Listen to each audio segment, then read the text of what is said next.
Aide ménagère, travailleuse familiale, technicienne de l'intervention sociale et familiale. Voici 3 dénominations pour un métier en perpétuelle évolution. Le métier d'aide ménagère apparaît en 1920. À la sortie de la guerre de 1945, 2 problématiques se posent. Aider les familles nombreuses et proposer un travail aux jeunes filles dans les campagnes. Les travailleuses familiales rurales sont formées pour cela à Saint-Galmier dès 1946.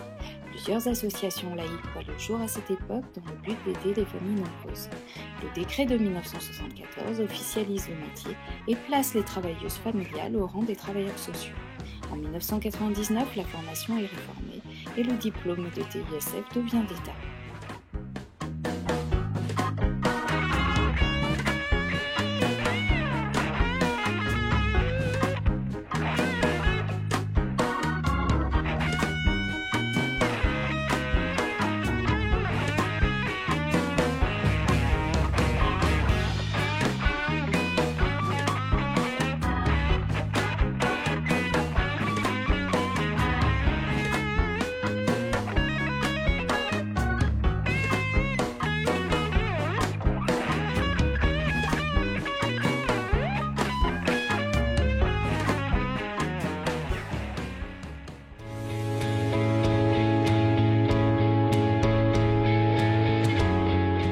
On intervenait dans les familles 9h.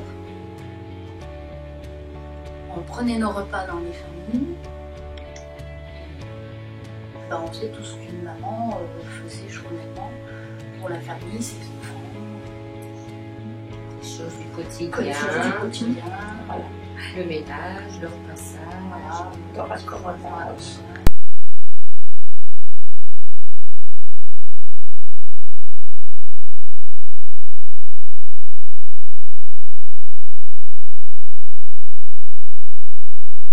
Au début où j'ai commencé, on était seul dans une association avec nos bénévoles, alors que maintenant c'est plus en partenariat avec les collègues.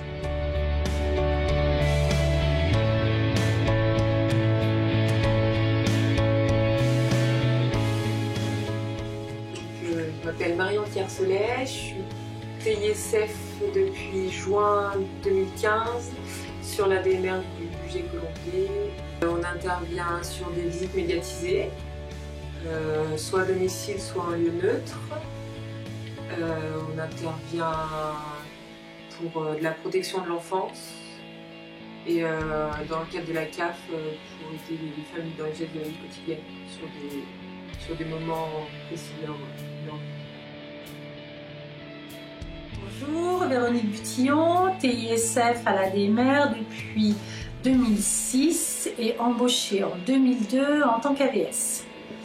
Donc j'ai fait le choix de ce métier suite à mon congé parental où j'ai constaté que j'ai même occupé de mes enfants et que j'avais plus du tout envie de faire le métier que je faisais précédemment. Alors j'interviens sur le secteur de Saint-Trivier-sur-Moignan. Ce métier donc est en perpétuelle évolution parce qu'on nous demande de plus en plus d'intervenir au titre de la protection de l'enfance dans des situations de plus en plus difficiles. Avec l'évolution de la société, on constate que les familles souffrent et que beaucoup de parents ne savent plus ou n'ont plus le temps d'être parents. Et donc on est sollicité pour intervenir souvent trop tard.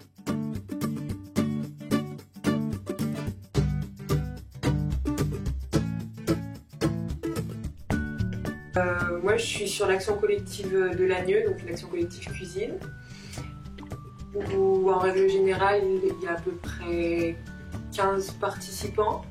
Donc le moyen de médiation c'est la cuisine, où c'est soit les personnes encadrantes qui proposent des plats, soit les personnes bénéficiaires. Et c'est pour ça qu'on crée... la cuisine, c'est juste le moyen de médiation, mais on travaille surtout sur le lien social et arriver à ce que les personnes sortent de leur quotidien et de leur domicile. Donc on prépare l'action collective entre encadrants une semaine avant pour savoir exactement ce qu'on va faire, ce qu'il faut acheter, tout ça.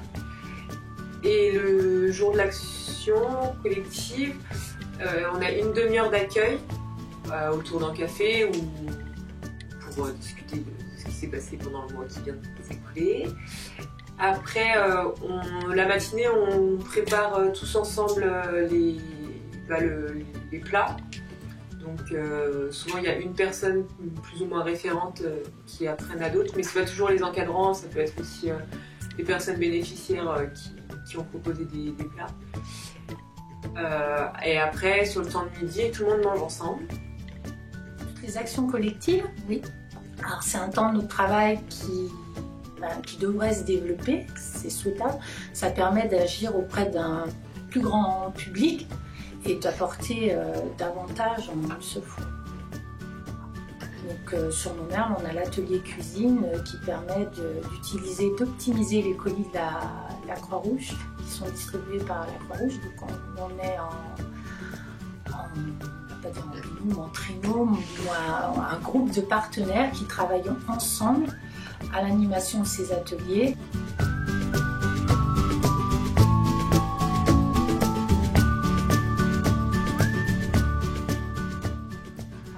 Je défends la pâte à modeler parce que la pâte à modeler, tous les enfants peuvent y jouer, quel que soit leur âge, et dans le même temps, c'est entre la cuisine et malaxer quelque chose, et ça fonctionne aussi avec les enfants porteurs de handicap, parce qu'on a aussi ces publics-là qu'on touche, et là on sent qu'on a vraiment une autre partie de notre métier qu'il faut développer, parce qu'on a des parents qui sont épuisés par des situations qui, on le sait, vont durer.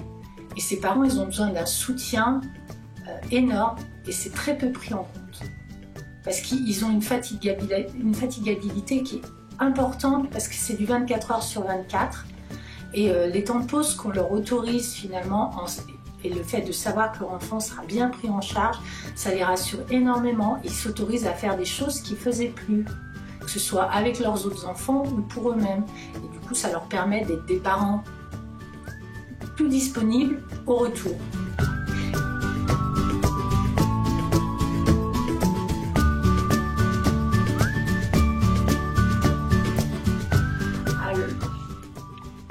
Alors se faire accepter, ça, je pense que ça tient à notre personnalité. Je sais que j'ai des collègues qui ont énormément d'humour, tout passe par l'humour. Moi j'interagis plutôt avec les enfants. Parce que par le jeu, par l'intérêt qu'on leur porte, les enfants font le lien et après les parents s'intéressent finalement à nous parce qu'on s'occupe de leur enfant. Et ça permet aussi d'avoir un recul, de voir comment le parent interagit et de prendre un peu moins de place.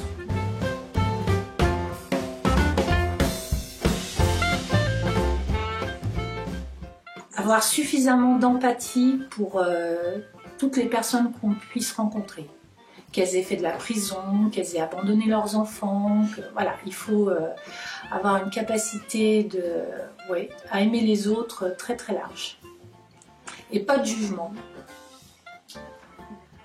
Moi je dirais la diversité, on n'est jamais dans le même contexte, jamais dans la même famille, il n'y a jamais le même problème, même si au départ on dit quelque chose.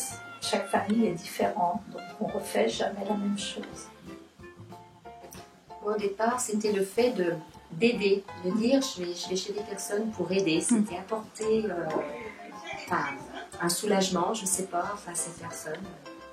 Un soutien et puis se sentir utile aussi. Ce qui me plaît le plus dans le métier de TISF, c'est de travailler avec toute la famille dans sa globalité. Et pas prendre juste un individu en particulier. C'est vraiment de faire progresser la famille dans son ensemble et en même temps, dans la mesure du possible.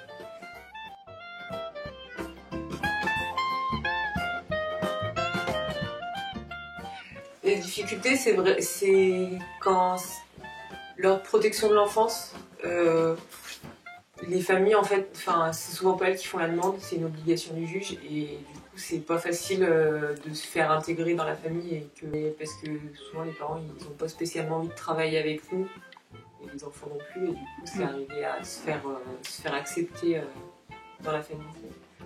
Les difficultés du métier, c'est la capacité d'adaptation. Il faut avoir une grande adaptabilité à tout type de situation, en tout lieu, et à rester assez ouverte aux situations.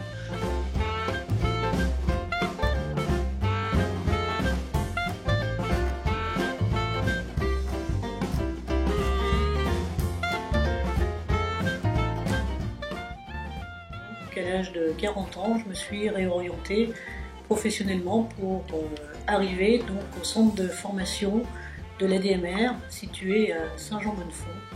Et pendant 21 ans, je suis donc restée dans ce centre. J'ai assuré pendant 3 ans la formation des travailleuses familiales.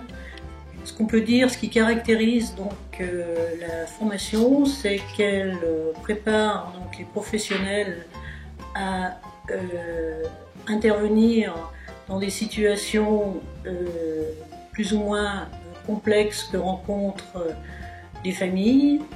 Dans cette formation, s'il y a de la législation, de l'expression écrite, de l'expression orale, le gros de la formation tourne autour de la méthodologie du projet d'intervention, puisque les TISF vont être amenés à intervenir dans le champ du social.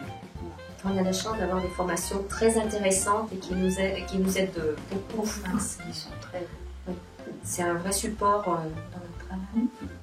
Et qui nous permettent de rencontrer d'autres collègues d'autres départements aussi. Changer. Et parfois on rencontre aussi dans les formations d'autres professionnels. Ce qui est très intéressant aussi. Oui. Je me suis investie en tant que bénévole dans l'association ADMR de Valais pour apporter un soutien aux aides à domicile. Donc ma principale fonction est de soutenir celles qui partent en formation. Et ce à quoi je suis attentive, c'est de permettre une réorientation des salariés avant l'épuisement professionnel.